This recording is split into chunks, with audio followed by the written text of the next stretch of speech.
नमस्कार दोस्तों, आप सभी का स्वागत है हमारे YouTube चैनल VCS एकेडमी पर। और आज के इस वीडियो में हम नीट IIT से संबंधित वीडियो लेकर आए हैं। इस वीडियो में हम विद्युत आवेश एवं क्षेत्र से रिलेटेड ही कुछ महत्वपूर्ण क्वेश्चन आंसर देखेंगे।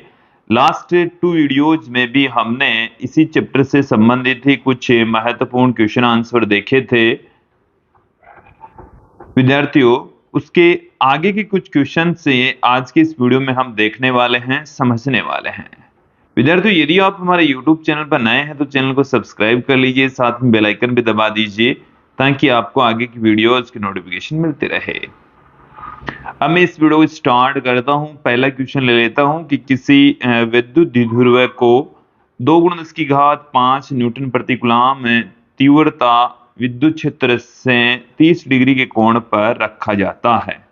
तो यहाँ पर विद्युत क्षेत्र की जो वैल्यू है वो हमें दे रखी है 2 × 10⁵ न्यूटन प्रति कूलम, और जो एंगल है थीटा वो हमें दे रखा है 30 डिग्री, और जो विद्युत द्विध्रुव है विद्युत क्षेत्र से 30 डिग्री के कोण पर रखा हुआ है। यह 4 न्यूटन इंटू मीटर के बराबर बल आघूर्ण को अनुभव करता है। यदि द्विध्रुव की लंबाई 2 सेमी हो तो विद्युत द्विध्रुव पर आवेश होगा। यहाँ पर हमें टॉर्क की जो वैल्यू है, टॉर्क का जो मान है वो हमें दे रखा है 4 न्यूटन इंटू मीटर। साथ में हमें द्विध्रुव के दोनों आवेशों के बीच की जो डिस्टेंस है वो हमें 2 सेमी दे रखी है। द्विध्रुव पर उपस्थित जो आवेश है उसकी वैल्यू हमें पूछी गई है। देन हम आपको बता दें कि टो बराबर होता है PE sin थीटा, और हम यहां से P के स्थान पर Q × 2A पुट कर सकते हैं। देन हमें क्या मिल जाएगा, यहां से Q = tau upon 2A × E × sin theta. Then हमें क्या मिल जाएगा, टो की जो वैल्यू है वो हमारे पास में है 4, 2A की वैल्यू है 2 सेंटीमीटर, तो 2 × 10⁻²। E की जो वैल्यू है वो है 2 × 10⁵ साइन 30 डिग्री, और साइन 30 डिग्री की जो वैल्यू होती है वो 1/2 होती है। इसकी जो वैल्यू होती है वो 1/2, तो यहाँ से बट्टे वाले 2 से ये वाला 2 कैंसिल हो जाएगा, इस 2 का इसमें लगाएंगे तो 2 आ जाएगा। 2 × 10⁻², 10 की घात प्लस की 5, तो 10 की घात -3 बट्टे से ऊपर जाएगी तो -3 रह जाएगी कूलम। और इसे हम क्या लिख सकते हैं, 2 मिली कूलम। ऑप्शन डी यहाँ पर सही होने वाला है। नेक्स्ट क्वेश्चन की ओर बढ़ते हैं। दिक् स्थान स्पेस के किसी निश्चित क्षेत्र में विद्युत क्षेत्र z दिशा के अनुदिश हैं। विद्युत क्षेत्र का परिमाण यद्यपि नियत नहीं है, किंतु 10⁵ न्यूटन प्रति कूलम प्रति मीटर की दर से धनात्मक z दिशा के अनुदिश एक समान रूप से बढ़ता है। ऋणात्मक z दिशा में 10⁻⁷ कूलम इंटू मीटर के बराबर कुल द्विध्रुव आघूर्ण वाले निकाय द्वारा अनुभव किया गया बल होगा। क्लियर करें इस क्वेश्चन को। हमें जो विद्युत क्षेत्र की तीव्रता है उसमें z दिशा में जो परिवर्तन की दर है वो दे रखी है JdE/dz, और ये हमें दे रखा है 10⁵ न्यूटन प्रति कूलम प्रति मीटर। क्लियर। अब देखिए कि यहां पर हमें जो विद्युत द्विध्रुव है वो हमें दे रखा है इस क्वेश्चन के अंदर कि एक विद्युत क्षेत्र में z दिशा के अनुदिश है। जो विद्युत द्विध्रुव है वो z दिशा के अनुदिश है, और z दिशा के अनुदिश विद्युत क्षेत्र है वो एक समान रूप से बढ़ता है। ऋणात्मक z दिशा में 10⁻⁷ कूलम इंटू मीटर के बराबर कुल द्विध्रुव आघूर्ण वाले, तो देखिए जो द्विध्रुव आघूर्ण है P बराबर 10⁻⁷ दे रखा है, और ये ऋणात्मक z एक्सिस के अनुदिश है तो माइनस में कर देता हूं। ये कूलम इंटू मीटर, ये Pz की वैल्यू है। अब हमारे को ये पूछा गया है बल। बल बराबर होता है Q इंटू ई। तो Q और E की वैल्यू हम अल्पांश के रूप में DE से लिख देते हैं। वो DE को इस फॉर्मूले के अकॉर्डिंग हम क्या पुट कर सकते हैं, देखो Q dz into DE upon dz इस तरीके से लिख सकते हैं। और देखिए Q इंटू dz आवेश इंटू दोनों आवेशों के बीच की जो डिस्टेंस है वो हम dz लेकर चल रहे हैं। देन यहां से इसको हम P पुट कर देंगे, PZ पुट कर देंगे। तो दोनों की वैल्यू यहां पर मैं पुट कर देता हूं। P की जो वैल्यू है वो माइनस में 10 की घात -7, DE अपॉन dz की वैल्यू है 10 की घात 5, देन माइनस में 10 की घात -2 न्यूटन हमें प्राप्त हो जाएगा। क्लियर। तो यहां से 10 की घात -2 न्यूटन, ऑप्शन ए यहां पर सही हो जाएगा।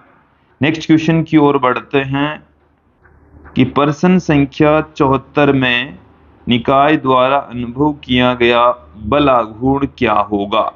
हमें टो की वैल्यू पूछी है। तो देखिए टो बराबर होता है P cross E, P vector cross E vector, तो PZ इंटू EZ। और मैं आपको बता दूं कि यहां से हम टो बराबर लिख देंगे PZ साइन थीटा। और देखिए साइन थीटा यहां पर इस स्थिति के अंदर ये तो जो PZ है वो तो है ऋणात्मक Z दिशा के अनुदिश, और जो EZ है वो है धनात्मक Z दिशा के अनुदिश। तो दोनों के बीच का जो एंगल है वो 180 डिग्री हो जाएगा। देन यहां से टो क्या आ जाएगा, PZ EZ साइन 180, और साइन 180 की जो वैल्यू होती है वो 0 होती है। देन यहां से टो का जो मान है वो 0 आ जाएगा। ऑप्शन सी यहां पर सही हो जाएगा। नेक्स्ट क्वेश्चन की ओर बढ़ते हैं कि स्तंभ 1 को स्तंभ 2 से मिलान करें। तो रेखीय आवेश घनत्व होता है प्रति एकांक लंबाई पर उपस्थित आवेश।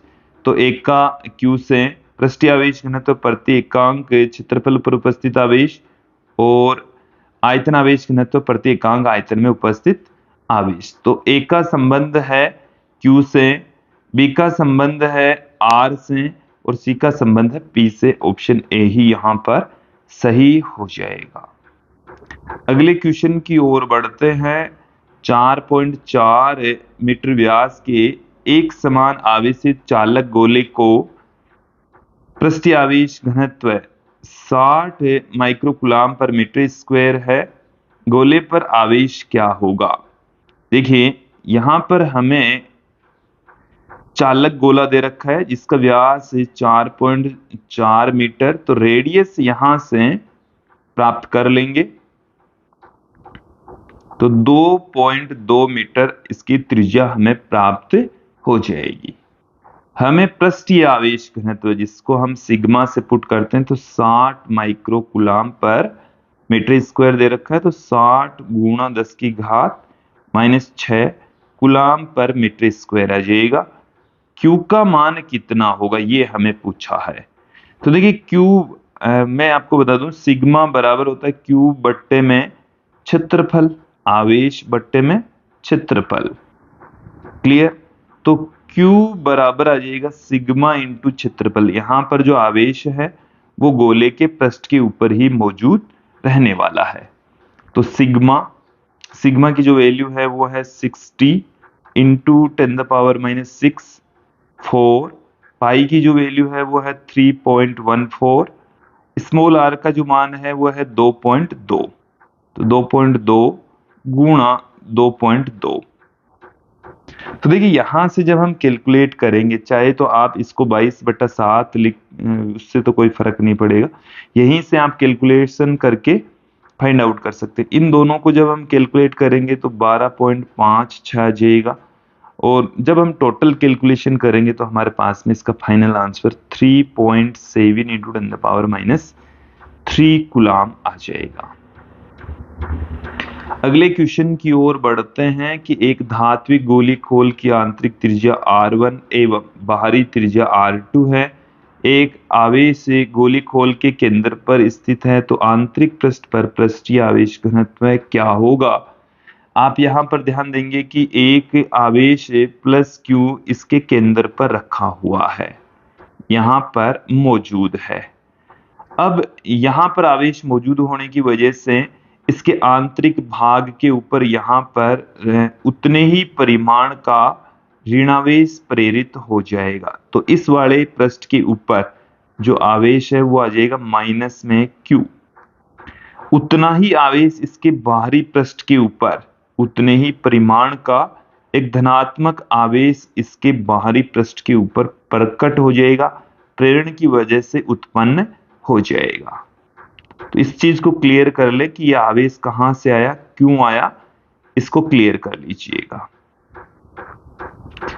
जो Q आवेश है उसकी वजह से आंतरिक पृष्ठ के ऊपर माइनस Q और बाहरी पृष्ठ के ऊपर प्लस Q आवेश उत्पन्न हो जाता है, प्रेरित हो जाता है।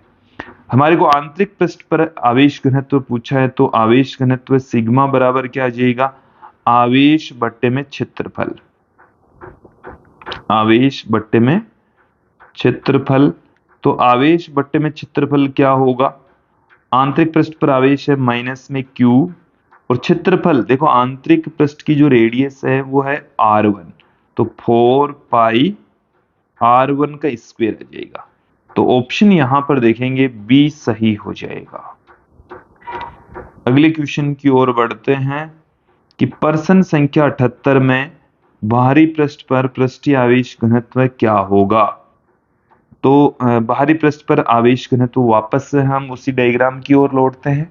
तो बाहरी पृष्ठ के ऊपर जो आवेश है वो है प्लस में Q, तो यहाँ पर बाहरी पृष्ठ पर जो आवेश है वो तो है प्लस में Q और क्षेत्रफल उसका हो जाएगा 4 पाई R2 स्क्वायर। तो Q बट्टे में 4 पाई R2 स्क्वायर, Q बट्टे में 4 पाई R2 स्क्वायर, तो ऑप्शन बी यहाँ पर सही हो जाएगा।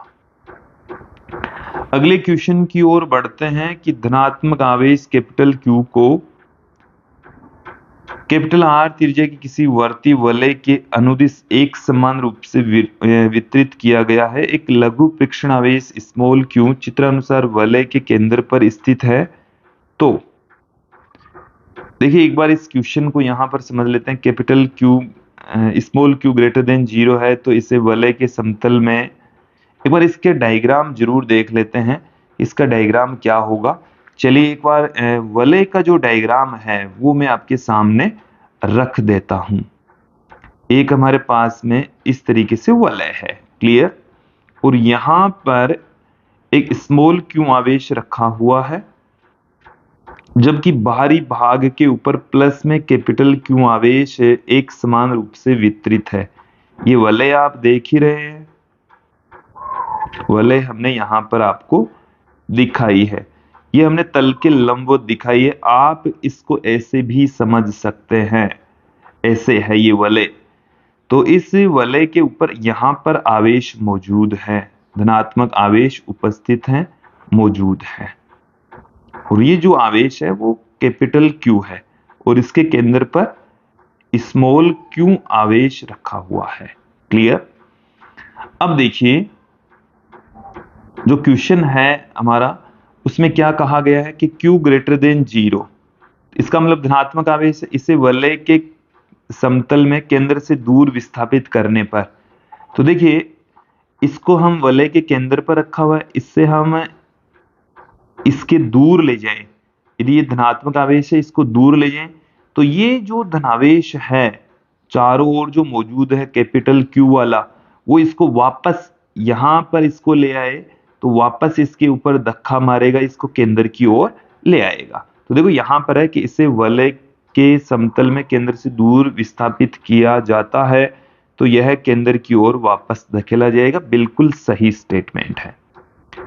Q लेस देन 0, इसका मतलब ऋणात्मक आवेश है तथा इसे वलय के समतल में केंद्र से दूर विस्थापित किया जाता है, तो यह केंद्र की ओर वापस नहीं आएगा तथा यह तब तक लगातार गति करता रहेगा जब तक ये वलय से नहीं टकराता।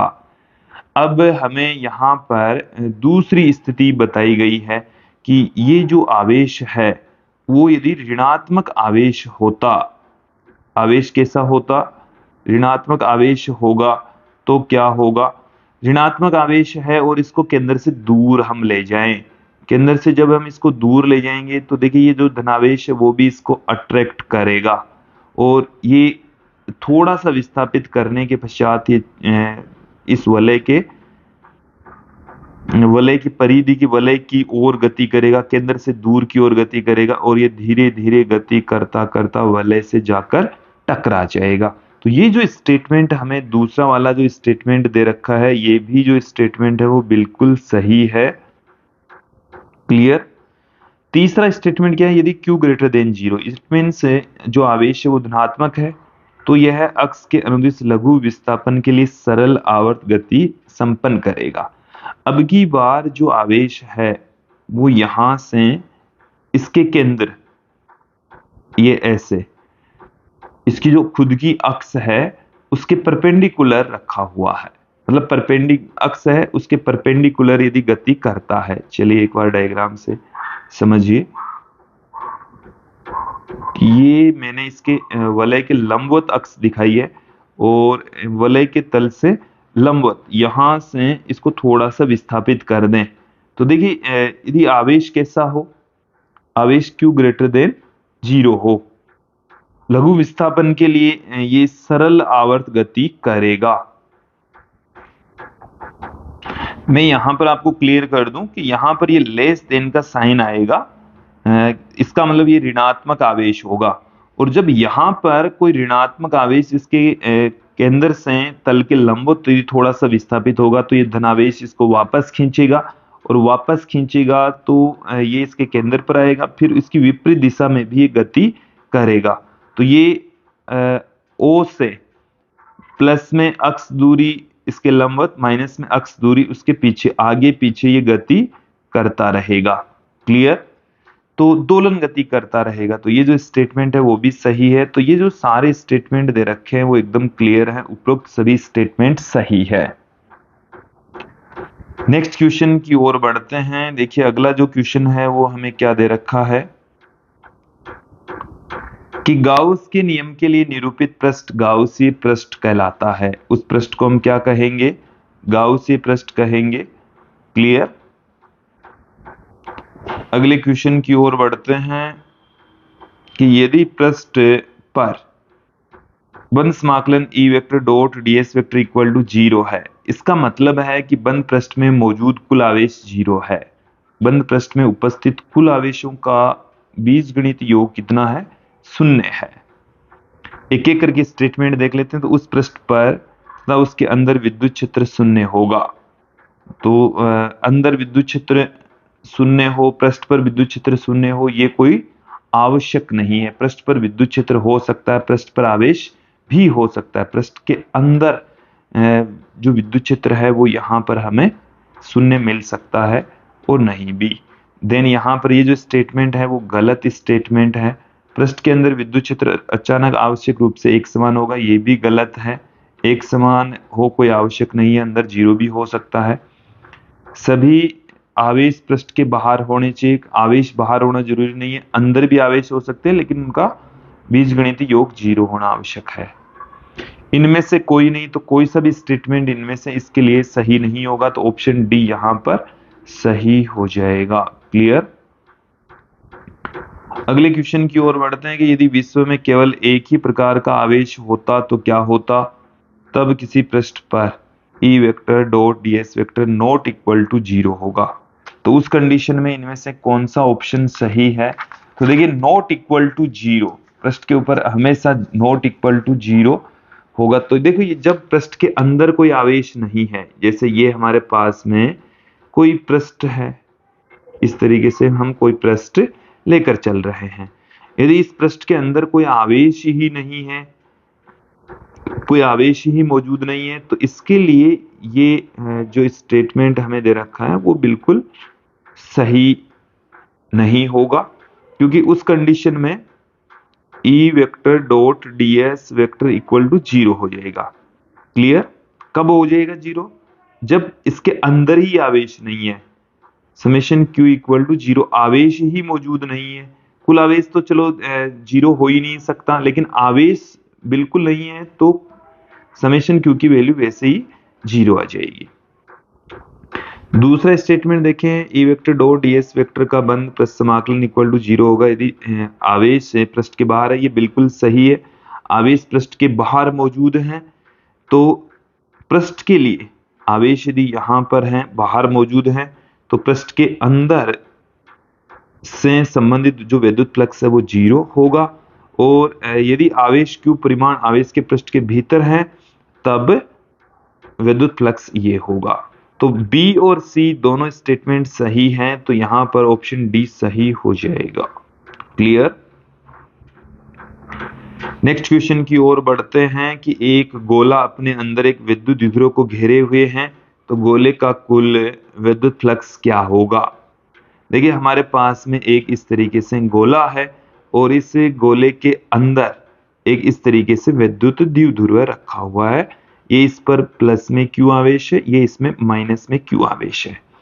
तो यदि मैं यहाँ पर कुल आवेश की बात करूं तो कुल आवेश 0 हो जाएगा, और कुल आवेश 0 हो जाएगा तो जो विद्युत फ्लक्स है गाउस के नियम से E vector dot ds vector equal to summation Q upon में एप्सिलॉन नॉट। तो समेशन क्यू 0 तो विद्युत फ्लक्स भी कितना हो जाएगा, 0 हो जाएगा, 0 हो जाएगा। तो यहां पर जो विद्युत फ्लक्स है वो 0 होगा, ऑप्शन ए यहां पर सही हो जाएगा। नेक्स्ट क्वेश्चन की ओर बढ़ते हैं कि एक 4 माइक्रोकूलम बिंदु आवेश 10 सेमी भुजा के घनीय गाउसीय पृष्ठ के केंद्र पर मौजूद है, तो पृष्ठ में से गुजरने वाला कुल विद्युत फ्लक्स क्या होगा। तो इसके लिए देखिए हमारे पास में एक घन हमें दे रखा है इस तरीके से,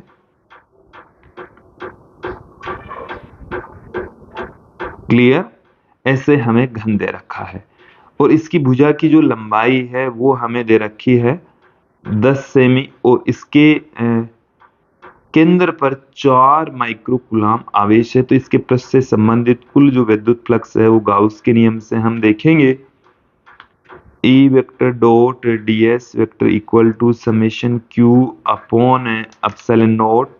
तो यहां से हमें विद्युत फ्लक्स पूछा है, तो समेशन क्यू की जो वैल्यू है वो 4 गुणा 10 की घात -6 और एप्सिलॉन नॉट के लिए मैं इसको 4 पाई से ऊपर नीचे मल्टीप्लाई कर देता हूं ताकि थोड़ी कैलकुलेशन इजी हो जाए। तो देखिए 1/4 पाई एप्सिलॉन नॉट की वैल्यू होती है 9 गुणा 10 की घात 9। 4 पाई का जो मान होता है वो 12.56, फिर 4 गुणा 10 की घात -6 दे ही रखा है। तो देखिए जब 4 से इसको गुणा कर लें देन यहां से कितना आ जाएगा, 24, 20 और 2 हो जाएगा 22 और 48 और 2 हो जाएगा 50 गुणा 10 की घात हमारे पास में रह जाएगी 3। अब 50 को 9 से भी मल्टीप्लाई कर लेते हैं तो 216, 9 से गुणा कर लिया तो मैंने 24 को ही कर लिया 216, फिर यहां से 5 से गुणा करेंगे तो 45। ये हमें मिल चुका है 252.16 मिल चुका है। क्लियर, 252.16 ये पॉइंट यहां आएगा। तो गुणा 10 की घात 3, तो इसको हम ये लिख सकते हैं 4.5216 गुणा 10 की घात 5 न्यूटन इंटू मीटर स्क्वायर प्रति कूलम, ये आ जाएगा भाई। क्लियर, तो 4.5 गुणा 10 की घात 5 न्यूटन इंटू मीटर स्क्वायर पर कूलम, ऑप्शन बी यहां पर सही हो जाएगा। अगले क्वेश्चन की ओर बढ़ते हैं कि दिए गए चित्र में विद्युत क्षेत्र घटक Ex बराबर a अक्ष की घात 1/2, Ey बराबर Ez बराबर 0 और जहां पर ये a की बजाय अल्फा है, ये a की बजाय यहां पर ये क्या लिखा हुआ है, अल्फा है ये, ठीक है। तो अल्फा की वैल्यू 800 न्यूटन पर कूलम पर मीटर की घात -1/2 है। यदि घन में नेट फ्लक्स क्या होगा, जबकि घन की जो भुजा है वो आपको 0.1 मीटर मानकर चलनी है। तो देखिए हमें वाई दिशा में विद्युत क्षेत्र नहीं दे रखा, तो वाई दिशा में इनके जो फलक हैं उनसे गुजरने वाला जो विद्युत फ्लक्स है वो 0 मिल जाएगा। और जेड दिशा में जो विद्युत फ्लक्स जो फलक है, जेड डायरेक्शन में जो मतलब अक्ष वाई तल में जो फलक है उनमें फ्लक्स 0 हो जाएगा। हमें केवल और केवल अक्ष एक्सिस के अनुदिश जो विद्युत क्षेत्र रेखाएं हैं उनकी वजह से विद्युत फ्लक्स प्राप्त होने वाला है। दिन यहां से हमारे को देखिए क्या मिलने वाला है, कैसे हम ज्ञात करेंगे। प्रवेशित फ्लक्स से माइनस निर्गत फ्लक्स, तो एक सिरे में यहां से तो हमारे पास में प्रवेश कर रहा है, यहां से बाहर निकल रहा है, तो कुल जो विद्युत फ्लक्स होगा वो बाहर निकलने वाले विद्युत फ्लक्स, जो बाहर निकलने वाला जो विद्युत फ्लक्स है यहाँ पर ये मैं फाई आर से पुट कर देता हूं, यहां से प्रवेश करने वाला फाई एल से, ये लेफ्ट और राइट को इंगित कर रहा है। और देखिए विद्युत फ्लक्स फाई आर बराबर क्या हो जाएगा, E R into S, S यहां पर क्षेत्रफल होगा, तो ई आर, तो इस वाले भाग पर जो विद्युत क्षेत्र की तीव्रता है यहां से यहां तक की जो डिस्टेंस है वो भी ए दे रखी है, इसकी यहां से यहां तक की डिस्टेंस ये भी ए दे रखी है। तो ई आर की वैल्यू मैं आपके सामने रख देता हूं। ई आर है हमें देखिए अल्फा अक्स का जो मान है वो ए की घात 1/2 आ जाएगा, ठीक है। तो इनकी वैल्यू मैं यहां पर पुट कर दूंगा। ई सॉरी ये ई एल है, ये क्या है ई एल, और ये है ई आर। तो यहां से अल्फा और यहां से यहां तक की जो डिस्टेंस है वो 2a हो जाएगी, तो 2a की घात 1/2।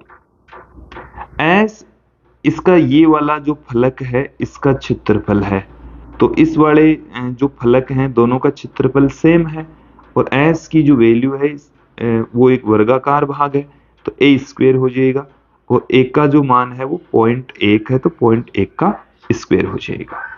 चलिए यहां पर फाई एल जो कि ई एल इंटू एस के बराबर होगा, तो मैं यहां से फाई पुट कर रहा हूं आपके सामने, तो फाई आर जो कि क्या है E R into S minus E L into S, यहां से E R minus E S into S हमें दे रखा है। देन यहां से इन दोनों की ई आर और ई एस की वैल्यू मैं यहां पर पुट कर देता हूं। ई आर अल्फा 2a की घात है 1/2 माइनस ई एस की जो वैल्यू है वो है अल्फा 1 की घात 1/2 इंटू में एस जो कि ए स्क्वेयर है। यहां से इन दोनों में से देखिए अल्फा हमारे पास में कॉमन आ जाएगा, एक की घात 1/2 कॉमन आ जाएगी, एक की घात 2 बाहर पड़ी है, तो हमारे पास में अंदर यहां पर क्या रह गया 2 की घात 1/2, तो अंडरूट 2 आ जाएगा, माइनस में 1 आ जाएगा। देखो अल्फा का जो मान है वो हमारे पास में है 800, एक का जो मान है वो है एक की जो घात है वो 3/2 हो जाएगी, 0.1 की घात 3/2, और ये है 1.414 माइनस 1। और देखिए यहां से हमारे को क्या मिल जाएगा 800 गुणा 0.1 गुणा 0.1, और जब हम 0.1 का अंडूड करेंगे तो 0.316 मिल जाएगा, और 1.414 में से 1 घटाएंगे तो 0.414 प्राप्त हो जाएगा। तो ये वाला विद्युत फ्लक्स रहेगा हमारे पास में, इसकी कैलकुलेशन आपको करनी होगी। क्लियर, तो फाइनल आंसर हमें प्राप्त हो जाएगा। क्लियर, तो इसका जो आंसर होगा वो ऑप्शन ए के अकॉर्डिंग होने वाला है। क्लियर, नेक्स्ट क्वेश्चन की ओर बढ़ते हैं। अगला जो क्वेश्चन है वो क्या है कि यदि एक आवेश स्मॉल q घन के कोने ए पर स्थित हो तो ए लंबाई की भुजा वाले घन के फलकों में से कुल फ्लक्स कितना गुजरेगा। अब देखिए ऐसा हम पहले भी कर चुके हैं, मैंने आपको पहले भी बता दिया है कि ये जैसे हमारे पास में कोई घन है और इस घन के केंद्र कोने पर कोई आवेश यहाँ पर रखा हुआ है, तो उस आवेश को हम एक बंद पृष्ठ के अंदर लेंगे। तो बंद पृष्ठ के अंदर लेने हेतु हमें क्या करना पड़ेगा, हमें यहाँ से इस तरीके से उसको एक क्लोज लूप में कन्वर्ट करना होगा। क्लियर। तो क्लोज लूप में कन्वर्ट करने के लिए हमें सिमिलर टाइप का घन ऐसे इधर भी कंसीडर करना पड़ेगा, ऐसे इधर भी हमें ऐसे ही एक घन मानना पड़ेगा। जैसे मान लीजिए कि यहां पर कोई आवेश रखा हुआ है, तो ऐसे ही हमें आगे इधर भी एक घन का निर्माण करना होगा ताकि ये सारा का सारा बंद पृष्ठ के अंदर आ जाए।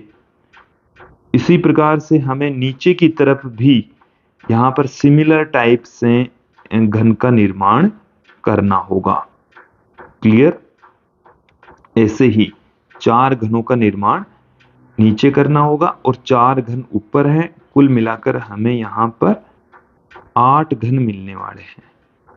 और 8 घनों में से गुजरने वाला जो विद्युत फ्लक्स है, डायग्राम थोड़ा सा सही नहीं बना है और वैसे तो मुझे उम्मीद है कि आपको समझ में आ गया होगा, थोड़ा सा आप देख लीजिएगा।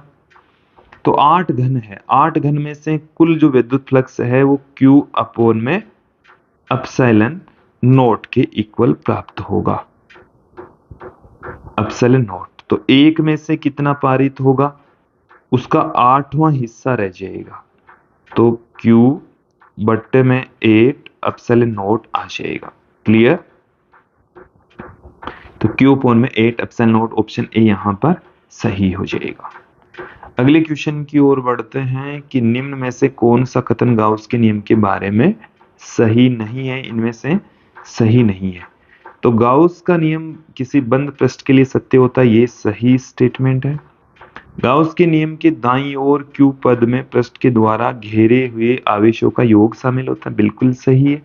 देखो गाउस का नियम होता है phi equal to integration E vector dot ds vector equal to Q बट्टे में एप्सिलॉन नॉट। ये जो Q है वो बंद पृष्ठ में मौजूद कुल आवेश होता है, बंद पृष्ठ में मौजूद कुल आवेश को इंगित करता है। तो यहाँ पर Q किसको बता रहा है, पृष्ठ द्वारा घिरे हुए आवेशों का योग बताता है, तो ये बिल्कुल सही है। क्लियर। अगला स्टेटमेंट देखें कि जब निकाय में कुछ सममिति होती है तो गाउस का नियम स्थिर विद्युत क्षेत्र की गणना करने में बहुत उपयोगी नहीं है, बिल्कुल गलत स्टेटमेंट आ गया। गाउस का नियम सममिति निकाय के लिए विद्युत क्षेत्र की गणना करने में उपयोगी होता है, ये इसका एक उपयोग होता है, तो ऑप्शन ए यहाँ पर सही हो जाएगा। हमारे को गलत स्टेटमेंट पूछा है तो गलत स्टेटमेंट ऑप्शन सी में मौजूद है। ठीक है। गाउस का नियम कूलॉम के नियम में निहित दूरी पर व्युत्क्रम वर्ग की निर्भरता पर आधारित होता है। हम कूलॉम के नियम से गाउस के नियम की उत्पत्ति भी कर सकते हैं। नेक्स्ट क्वेश्चन देखें कि एक बिंदु आवेश 20 माइक्रो कूलॉम चित्र अनुसार 12 सेमी भुजा के वर्ग के केंद्र के ठीक ऊपर 6 सेमी दूरी पर रखा है, तो वर्ग में से गुजरने वाले विद्युत फ्लक्स का परिमाण क्या होगा। तो देखिए यहाँ पर हमें एक फलक दे रखा है और उस फलक के केंद्र से जो फलक है, इस एक वर्गाकार फलक है जिसकी जो साइज है वो 12 बाई 12 सेमी है।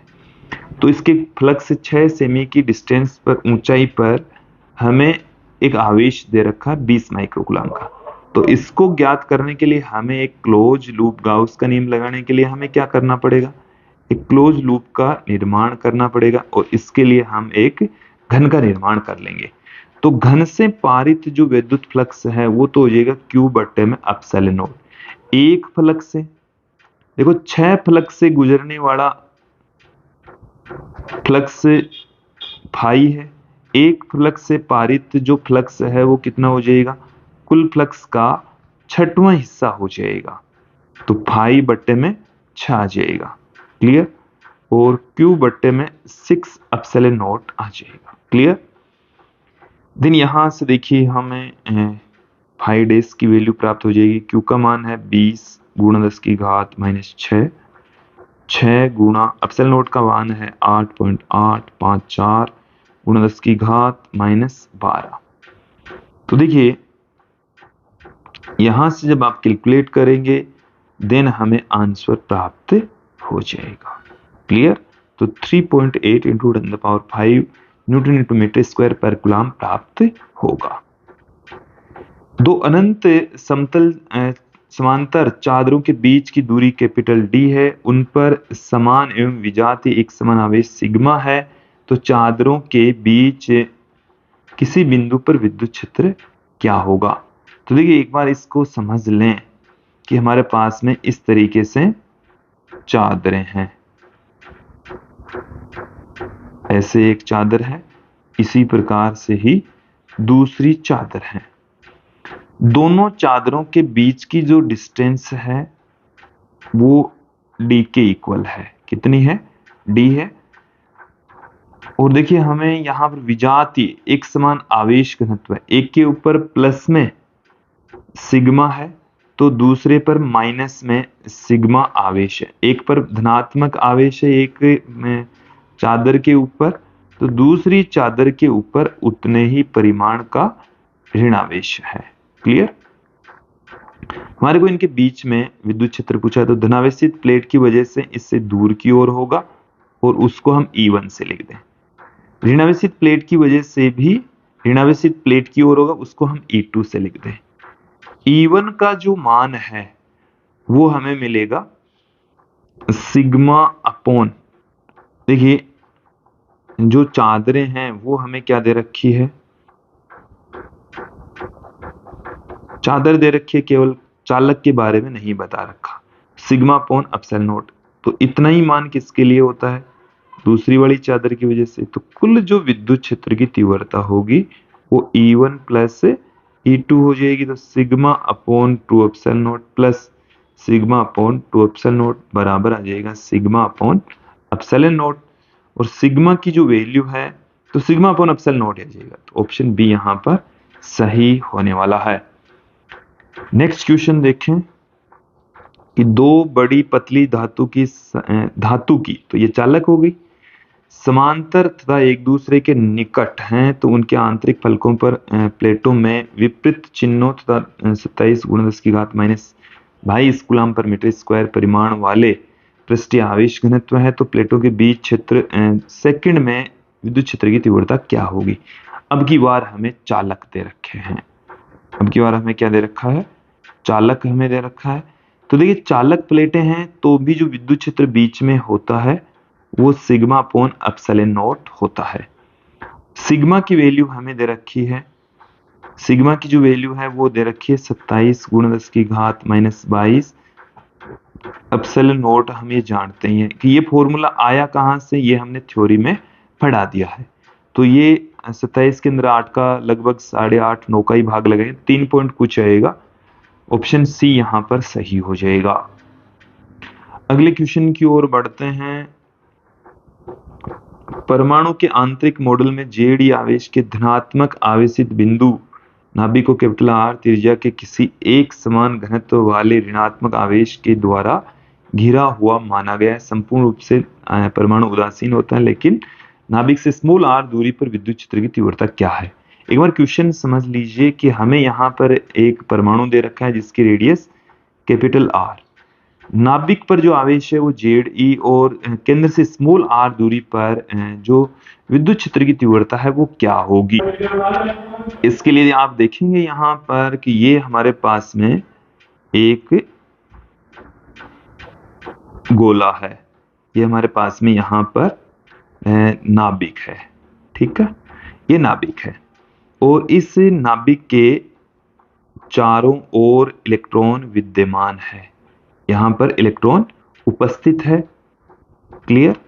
तो यहाँ पर मौजूद है धनावेश, नाभिक में क्या मौजूद है? धनावेश, जिनका जो आवेश है वो है Ze। जेड ई आवेश होता है। क्या होगा? जेड ई आवेश होगा, जेड ई।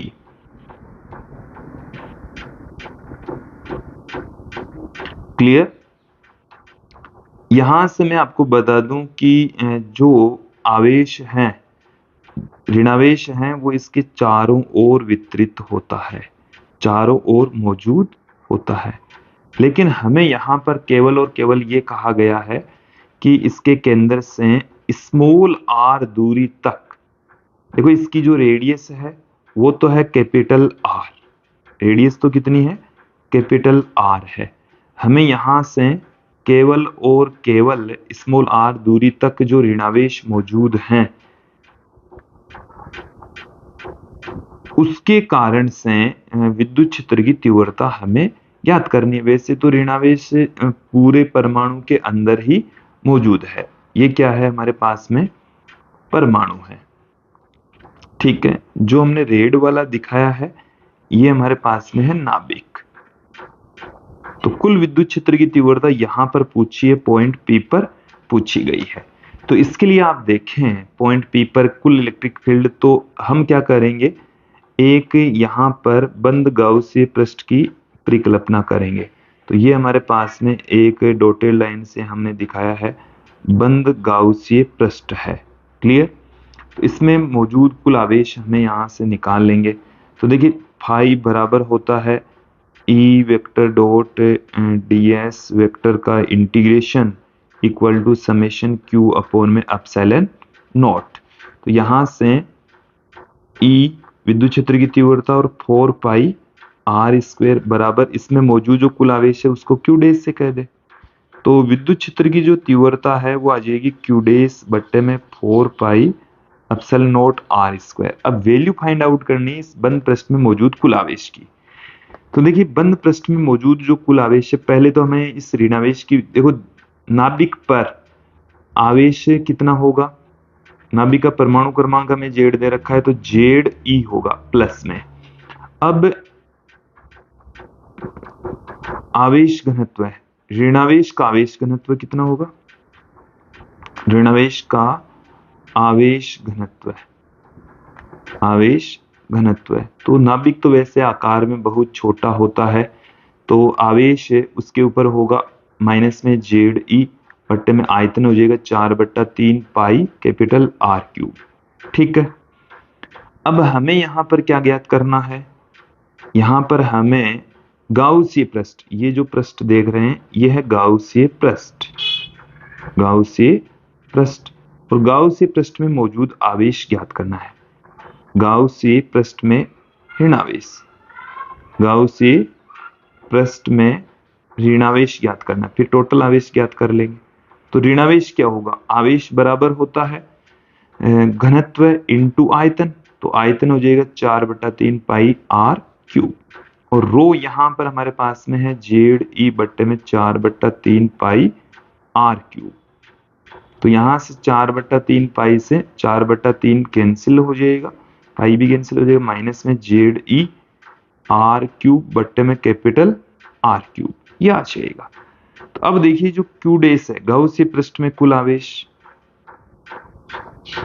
गाउसीय पृष्ठ में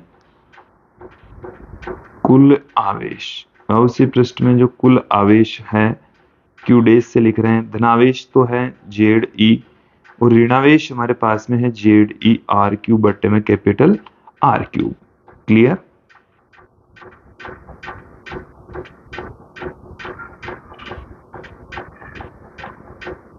देन यहां से इसको पुट कर देते हैं 1/4 pi epsilon naught Z E बट्टे में आर स्क्वायर का भाग लगाते जा रहे हैं, तो जेड ई आर बट्टे में कैपिटल आर क्यूब रह जाएगा। इसे हम और क्या लिख सकते हैं? ई बराबर जेड ई, यहां से हम कॉमन ले लेंगे, 4 पाई एप्सिलॉन नॉट आ जाएगा और हमारे पास में रह जाएगा यहाँ से 1/r स्क्वायर माइनस आर बट्टे में कैपिटल आर क्यूब, ये रह जाएगा। तो यहाँ से अब हम ऑप्शन देखेंगे तो आप देखिए ऑप्शन यहाँ पर ए सही होने वाला है। कौन सा ऑप्शन सही होने वाला है? ऑप्शन ए यहाँ पर राइट होगा, सही होगा।